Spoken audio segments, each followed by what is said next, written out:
Sapo. Ini aku nanya lo Andre Coto.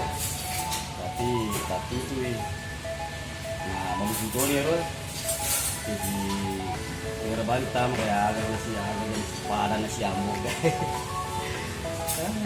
Tapi masuk lo tau kan Sapo. Nah, untuk nonton berikutnya Coto Tata di daerah kesempatan ini boleh nonton Sapo.